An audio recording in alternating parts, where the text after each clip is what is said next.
धनधान्य देई ही काळी आई धनधान्य देई जोडते मनाची नाती आमची माती आमची माणसं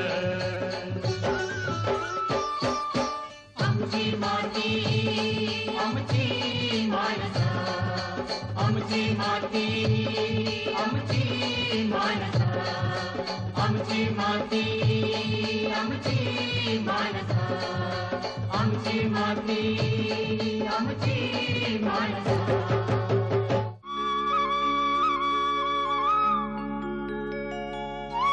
आपल्या देशाचा कणा असलेला शेतकरी राजा हा पूर्णपणे निसर्गावर अवलंबून असतो. त्यामुळे या निसर्गाच्या लहरींवर, पावसाच्या पाण्यावर त्याच्या आयुष्याची वाटचाल निश्चित होत असते. अनेक अडचणींचा सामना शेतकऱ्याला करावा लागतो. त्यातली प्रमुख अडचण म्हणजे पाण्याची कमतरता. पाणी नाही तर पीक नाही, उत्पादन कमी तर अडचणींमध्ये वाढ. मग अशा वेळी उपाययोजना करणं आवश्यक असतं. ठिबक सिंचन हा त्यातलाच एक महत्त्वाचा उपाय. याविषयीचं सुयोग्य मार्गदर्शन राहुरीच्या महात्मा फुले कृषी विद्यापीठाच्या जलसिंचन आणि निचरा विभागाचे सहयोगी प्राध्यापक डॉक्टर शैलेंद्र गाडगे यांनी केलं. आज आपण इथे जलसिंचन व निचरा अभियांत्रिकी विभाग इथे ठिबक सिंचनचा आराखडा या विषयावर चर्चा करण्यासाठी उपस्थित आहोत. सर्वप्रथम ठिबक सिंचन पद्धत म्हणजे काय याविषयी बोलूया. तर मित्रहो, आपल्याला कल्पना आहे की बंद नळ्यांद्वारे शेतावर उभ्या असलेल्या पिकांसाठी आपण पाणी पाठवतो आणि हे पाणी तोट्यांद्वारे झाडांच्या मुळाजवळ सोडण्यात येतं. ही एक आधुनिक पद्धत आहे आणि यालाच आपण ड्रिप इरिगेशन किंवा ठिबक सिंचन प्रणाली असं म्हणतो. खरं सांगायचं झालं तर ही ठिबक सिंचन प्रणाली मोठ्या प्रमाणावर शेतकऱ्यांनी अवलंबन करणे आवश्यक आहे.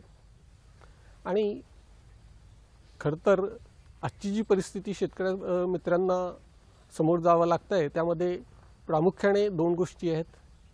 एक तर पाण्याचं शॉर्टेज किंवा दुर्भिक्ष आणि दुसरी गोष्ट म्हणजे उत्पादन कमी होत चाललेलं आहे. अशा परिस्थितीमध्ये आपल्याला अशी एक प्रणाली पाहिजे ज्यामध्ये आपल्याला कमीत कमी पाण्यामध्ये जास्तीत जास्त उत्पादन मिळू शकेल आणि ठिबक सिंचन प्रणाली हे त्याला एक उत्तर असू शकतं. परंतु आपण असं बघतोय की बऱ्याचदा शेतकरी बांधव ठिबक सिंचन प्रणालीचं अवलंबन करतात आणि काही कालांतराने ती सोडून देतात. तर याला कारण काय? तर खरं सांगायचं तर बऱ्याच अंशी याला कारण शेतकरी स्वतःच असतात.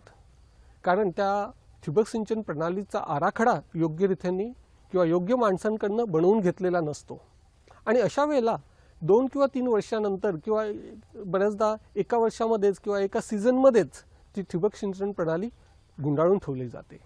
तर आपण आज बघूया की हे ठिबक सिंचन प्रणालीचा आराखडा कसा तयार केला जातो, त्यातील महत्त्वाचे भाग कोणते आणि त्याला कसं योग्य प्रकारे तो आराखडा कसा करून घ्यायचा. शेतीसाठी, पिकांसाठी पाणी अतिशय महत्त्वाचं हे तर आपल्याला माहीतच आहे.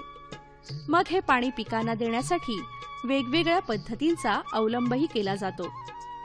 प्रचलित प्रवाही सिंचन पद्धतीचा वापर केला तर पाण्याचा मोठ्या प्रमाणावर अपव्यय होतो.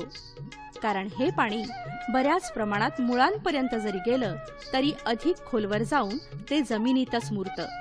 हा अपव्यय टाळण्यासाठी कार्यक्षम प्रणालीचा वापर करणं आवश्यक असतं आणि ठिबक सिंचन पद्धती ही 90 ते 95% कार्यक्षम प्रणाली म्हणून सिद्ध झाली आहे. हे सांगत आहेत डॉक्टर शैलेंद्र गाडगे. मित्रहो, ठिबक सिंचन प्रणालीचा जास्तीत जास्त अवलंबन शेतकऱ्यांनी का करावा या विषयाबद्दल आपण 2 शब्द बोलूया. आपल्याला कल्पना आहे की प्रचलित प्रवाही पद्धत ज्याला आपण फ्लड इरिगेशन म्हणतो, या सिस्टीममध्ये किंवा या प्रणालीमध्ये मोठ्या प्रमाणावर पाणी वापरलं जातं आणि हे पाणी खोलवर जाऊन मुळांच्या कक्षेबाहेर जातं आणि त्यामुळे होतं काय की ह्या पाण्याचा अपव्यय मोठ्या प्रमाणावर होत असतो. प्रवाही सिंचन प्रणालीची कार्यक्षमता ही फक्त 40 ते 50% असते. तोच आपण समजा स्प्रिंकलर इरिगेशन सिस्टीम किंवा तुषार सिंचन पद्धत म्हणतो त्याला, त्या प्रणालीची कार्यक्षमता जवळपास 80% पर्यंत असते. परंतु ठिबक सिंचन पद्धती जी आहे याची कार्यक्षमता जवळपास 90 ते 95% असू शकते. हे जे पाण्याचा अपव्यय होत असतो हे थांबवायचं असेल तर आपल्याला एक कार्यक्षम प्रणाली पाहिजे आहे. या उपर दुसरी गोष्ट सांगायची झाली तर एक असं आहे की ही जे खाली जाणारं पाणी आहे हे कालांतराने जमिनीला शारवट आणि चोपण बनवते आणि नंतर ह्या जमिनी खराब होतात. हे टाळायचं असेल तर आपल्याला ठिबक सिंचन प्रणाली ही वापरलीच पाहिजे. ठिबक सिंचन पद्धत ही शेतकऱ्यांसाठी का फायद्याची आहे हे स्पष्ट करताना डॉक्टर गाडगे यांनी या पद्धतीचे मोलाचे फायदे समजावून सांगितले. या व्यतिरिक्त ठिबक सिंचन प्रणालीमध्ये आपल्याला मोठ्या प्रमाणावर मजुरांची बचत होते. मजुरांवर होणारा खर्च हा मोठा असतो शेतीमध्ये अर्थात, आणि त्याच्यामध्ये बचत करण्यासाठी ठिबक सिंचन प्रणाली ही चांगली प्रणाली आहे. त्या उपर आपल्याला या प्रणालीमध्ये खत विद्राव्य स्वरूपाचे जे खत आहेत ते देता येतात आणि ते कमी प्रमाणात खतं लागतात आणि खत देण्याची जी मजुरी आहे त्याच्यामध्ये पण बचत होऊ शकेल. तसेच आपण बघतो की ठिबक सिंचन प्रणालीमध्ये जवळपास 40 ते 50% पाण्याची बचत आणि उत्पादकतामध्ये जवळपास 50% पेक्षा जास्ती आपल्याला उत्पादन मिळू शकते. तर अशी ही प्रणाली शेतकरी बांधवांना मोठ्या प्रमाणावर आपल्या शेतकरी बांधवांनी अवलंबन केली पाहिजे. तर आजच्या परिस्थितीमध्ये आपण शेतकरी बांधवांच्या ज्या अडचणी आहेत त्यातून काही मार्ग काढू शकू. ठिबक सिंचन पद्धत त्याचा शेतकऱ्यांना होणारा फायदा याविषयी मार्गदर्शन करत असताना या ठिबक सिंचन पद्धतीचा आराखडा म्हणजे नेमकं काय हे सांगताना डॉक्टर शैलेंद्र गाडगे म्हणाले, सर्वात महत्त्वाचं म्हणजे ठिबक सिंचन प्रणालीची उच्च कार्यक्षमता मिळवण्याकरता आपल्याला योग्य व्यासाची नळी आपल्याला आवश्यक असते. यामध्ये उपनळी ज्याला आपण लॅटरल म्हणतो, उपमुख्य नळी ज्याला आपण सबमेन म्हणतो आणि मेन लाईन यांची योग्य लांबी, योग्य व्यासाचं निवड करणे, त्याचप्रमाणे त्यांची शेतावरती योग्य मांडणी करणे आणि त्यानंतर शेतावरील मांडणी केल्यानंतर आवश्यक अश्वशक्तीचा पंपाची निवड करणे, या प्रणालीला आपण ठिबक सिंचन प्रणालीचा आराखडा तयार करणे असं म्हणतो. हा आराखडा तयार करत असतानाच शेतीविषयक माहिती असणंही अत्यंत आवश्यक आहे. शेतीतली माती, पिकं, शेती क्षेत्राचा उतार वगैरे गोष्टी आणि परिसरातील हवामान विषयक माहिती या सगळ्या गोष्टींचं महत्त्व आराखड्याच्या दृष्टीनं डॉक्टर गाडगे यांनी विशद केलं. तर यासाठी महत्त्वाच्या आपल्याला काही गोष्टी ज्या लागतात त्या म्हणजे सर्वप्रथम शेती संदर्भातली माहिती, म्हणजे आपलं शेताचे क्षेत्रफळ किती आहे, कशा लांबी रुंदी किती आहे, उतार किती आहे, उतार कोणत्या दिशेला आहे आणि कंटूर मॅप आपल्याला शेताचा लागतो जर का उतार जास्ती असेल, 5% जास्ती असेल तर.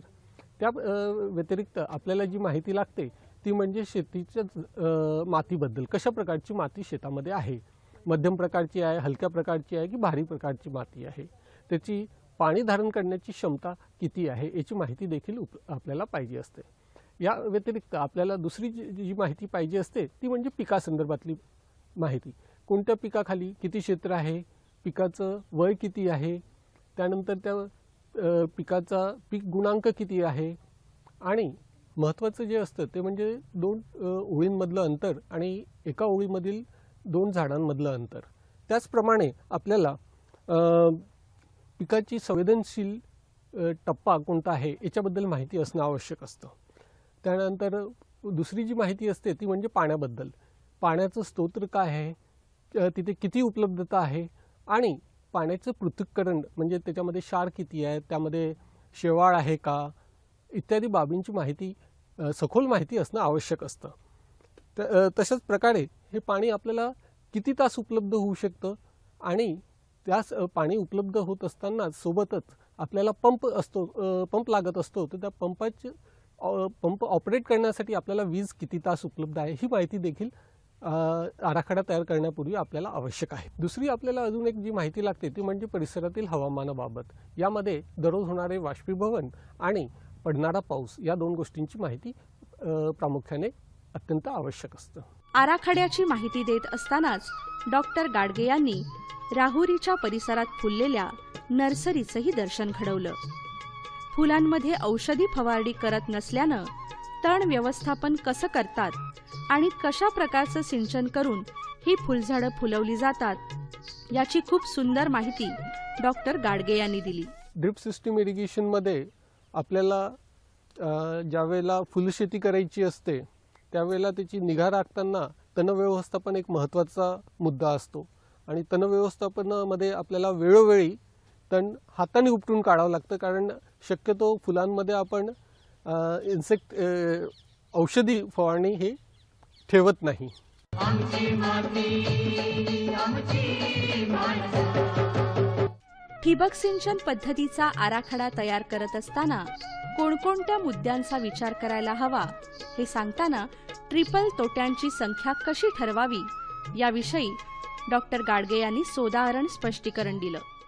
सर्वप्रथम म्हणजे ठिबक सिंचन आराखडा तयार करताना एका विभागामधील प्रणालीच्या विभागामधील 2 तोट्यामधील जे प्रवाहाचा डिफरन्स किंवा डिस्चार्ज व्हेरिएशन जे आहे हे 10% जास्ती नको किंवा 2 तोट्यांमध्ये दाब जो उपलब्ध आहे त्या दाबामधलं व्हेरिएशन ते 20% जास्ती नको. आणि हे कशाकरता आवश्यक आहे तर आपल्याला जी उच्च कार्यक्षमता जी अपेक्षित आहे म्हणजे 95% पर्यंत जी कार्यक्षमता अपेक्षित आहे ते कार्यक्षमता मिळवण्याकरता हा जो दाब आहे हा आटोक्यात असायला पाहिजे.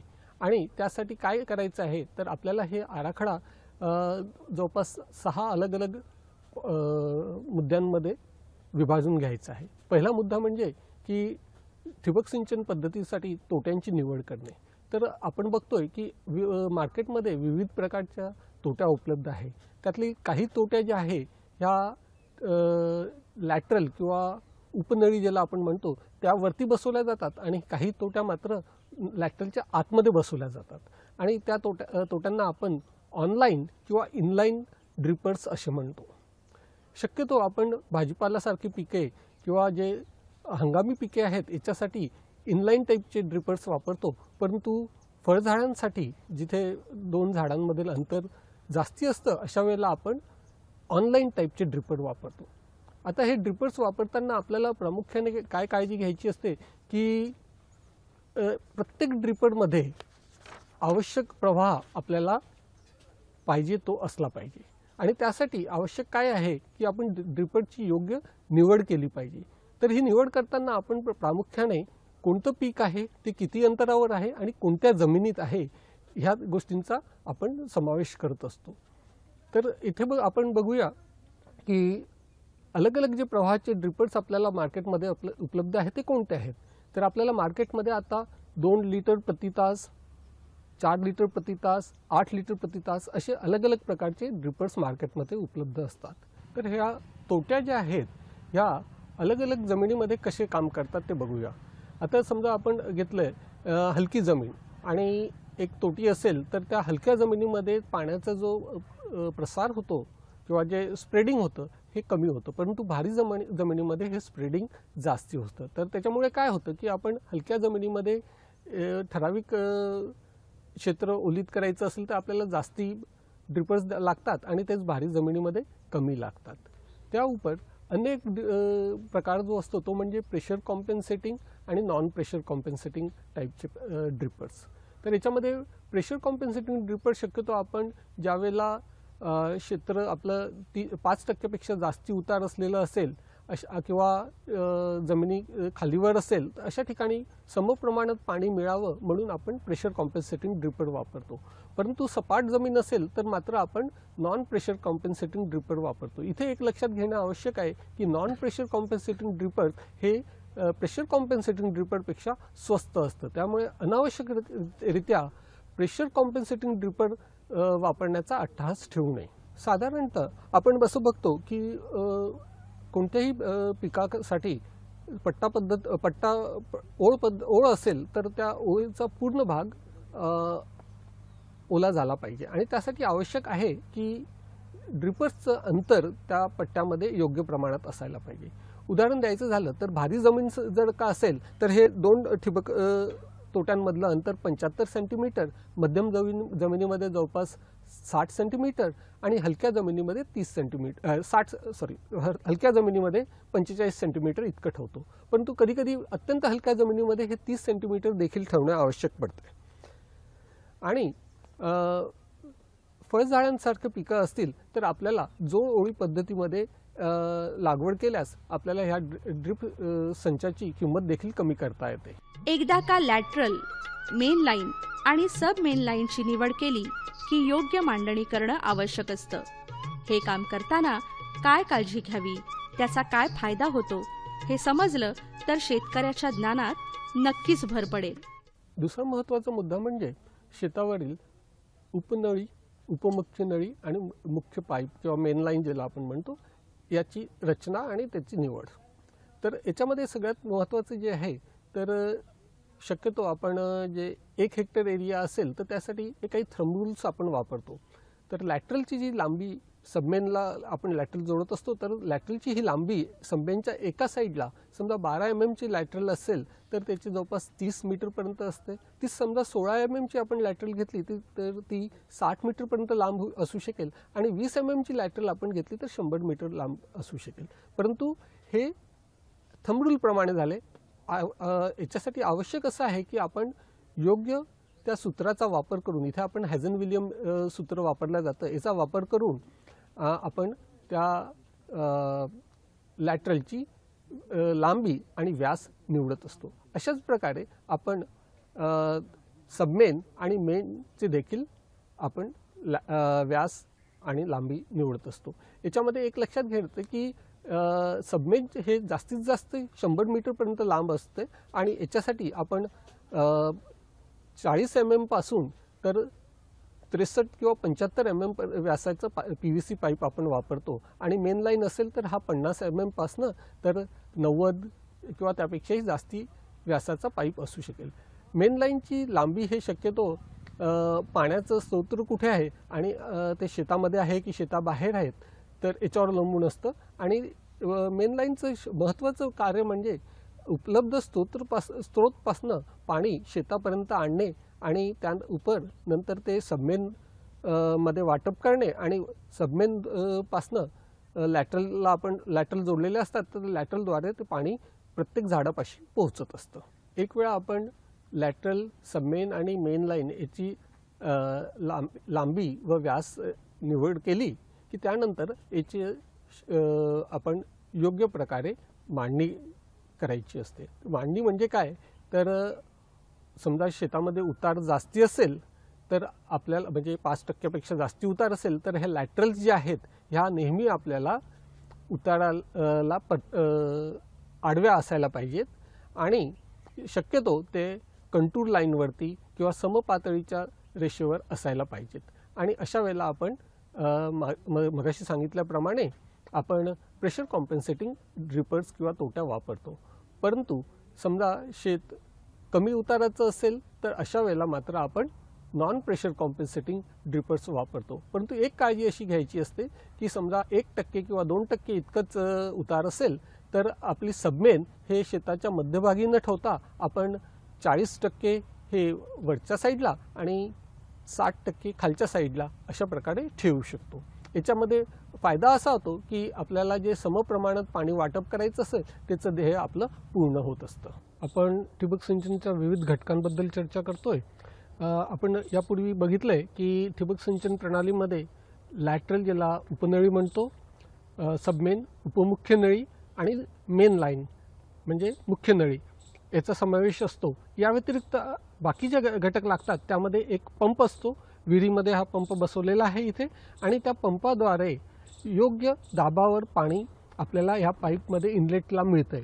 इनलेटमधनं आलेलं पाणी आपण ह्या सँड फिल्टरला देतो आणि सँड फिल्टरमध्ये क्लीन झालेलं पाणी याच्या खालती आउटलेटकडे जातं. सँड फिल्टरच्या पहिले आपण इथे वेंचुरी दिलेली आहे. ह्या वेंचुरीचा उपयोग म्हणजे विद्राव्य खतं आपल्याला या प्रणालीद्वारे द्यायचे झाले तर ह्या वेंचुरीद्वारा आपल्याला देता येतं. त्यानंतर ह्या सँड टँकला आपल्याला क्लीन करायचं झालं तर बॅक वॉशिंग करावं लागतं आणि त्यासाठी आपण इथे बघूया हे 3 प्रकारचे वॉल्व्स दिलेले आहेत. हा इनलेट वॉल्व, हा बॅक वॉशिंगसाठी ॲक्टिवेट करायचा वॉल्व आणि हा आउटलेट वॉल्व. तर ज्यावेळेला आपल्याला बॅक वॉशिंग करायचं असतं त्यावेळेला आपण हा इनलेट वॉल बंद करतो, हा वॉल ओपन करतो आणि हा वॉल बंद करून देतो. आणि इथे जे आउटलेटला एक वॉल दिलेला आहे हा वॉल सुरू करतो, जेणेकरून पाण्याचा प्रवाह जो आहे तो बदलतो, म्हणजे पाणी खालनं वरती येतं आणि यात जे काही गाळ साचलेला असेल तो गाळ आपण ह्या आउटलेटद्वारे बाहेर काढतो. फ्लशिंग झाल्यानंतर पाणी पूर्ववत आपण हा वॉल बंद करतो आणि हा वॉल सुरू करतो, म्हणजे पाणी पूर्ववत दिशेने प्रवाह करायला सुरुवात होतं. आमची माती आमची माणसं. ठिबक सिंचन पद्धतीचा आराखडा तयार करत असताना शेती क्षेत्राचे वेगवेगळे भाग करणं आवश्यक असतं. तसंच योग्य व्यक्तीकडूनच हा आराखडा तयार करून घेणं आवश्यक असतं. योग्य तांत्रिक माहिती असणारी व्यक्ती जशी यासाठी महत्त्वाची, तसंच या प्रणालीसाठी लागणारे घटकही शासन मान्य असणं गरजेचं. ही आखणी करत असताना आपण क्षेत्राचं विविध विभागांमध्ये आपण विविध भाग करत असतो. हे भाग करण्याचं आवश्यक याच्यासाठी आहे की जेणेकरून आपल्याला कमी व्यासाचे पाईप्स लागतील आणि प्रणालीची जी खर्च आहे तो कमी होईल. तर आणि प्रत्येक क्षेत्रासाठी आपण एक स्वतंत्र वॉल देत असतो. हा आराखडा तयार करताना शक्यतो योग्य तांत्रिक माहिती असलेल्या माणसाकडूनच आराखडा तयार केला पाहिजे. आणि त्याहीपेक्षा महत्त्वाचं म्हणजे या ठिबक सिंचन प्रणालीसाठी जे काही घटक लागतात हे सगळे घटक शासन मान्य ISI मार्क असेच असायला पाहिजे, जेणेकरून आपल्याला हे ठिबक सिंचन प्रणाली जास्त योग्यरित्याने वापरता येईल, कार्यक्षमपणे वापरता येईल आणि जास्ती दिवस ही सिस्टीम कार्यान्वित ठेवता येईल. आराखडा योग्य पद्धतीने केला गेला नाही तर त्याचे तोटेही होऊ शकतात. समजा आपण योग्य व्यासाच्या उपनळीची निवड नाही केली तर काय होतं, तर महत्त्वाचं म्हणजे याच्यामध्ये अनावश्यक हेडलॉस होतं आणि हे अनावश्यक हेडलॉस झाल्यामुळे जे समप्रमाणात आपल्याला पाणी अपेक्षित असतं तोट्यांद्वारे ते मिळत नाही आणि संचाची कार्यक्षमता कमी होते. पण हे समजा व्यास जास्ती असेल तर मात्र अनावश्यक प्रणालीचा जो खर्च आहे तो वाढतो. आणि तशाच प्रकारे लॅटरल्समध्ये देखील समजा व्यास योग्य नसेल, कमी घेतलेलं असेल तर मग हेडलॉस वाढतो आणि कार्यक्षमता संचाची कमी होते. परंतु व्यास जर का जास्ती घेतलं असेल तर मात्र कार्यक्षमता जरी जास्ती मिळत असली तरी प्रणालीचा जो खर्च आहे तो जास्ती होतो. प्रणालीवरती जो आपण कॉस्ट म्हणतो प्रणालीची ती जास्ती होते. त्याचप्रकारे आवश्यक अश्वशक्तीपेक्षा जास्त अश्वशक्तीचा पंप आपण घेतला तर विजेचा खर्च वाढतो आणि कमी अश्वशक्तीचा पंप घेतला तर मात्र आपण आवश्यक दाब देऊ न शकल्यामुळे संचाची कार्यप्रणाली कमी होते. त्याचप्रकारे आपण असं पण बघतो की निकृष्ट दर्जाचे समजा घटक या प्रणालीमध्ये वापरले तर देखभालीचा खर्च हा वारंवार करावा लागतो आणि तो खर्च देखील जास्ती होतो. आणि त्यासाठी मी मगाशी सांगितल्याप्रमाणे आपल्याला हे आरेखन, आराखडा आणि घटक हे योग्य प्रकारचेच असायला पाहिजे. आणि या विषयामध्ये अजून आपल्याला काही माहिती पाहिजे असले आपण जलसिंचन व निचरा विभाग, महात्मा फुले कृषी विद्यापीठ, राहुरी येथे प्रत्यक्ष किंवा फोनवर संपर्क साधू शकता. एकंदरीतच ठिबक सिंचन पद्धतीचा योग्य आराखडा तयार करून त्याचा वापर शेतकरी राजानं केला तर शेतशिवार नक्कीच हिरवगार होईल आणि या शेतकरी राजाच्या चेहऱ्यावर आनंदाचं कारंज फुलेल, हे नक्की.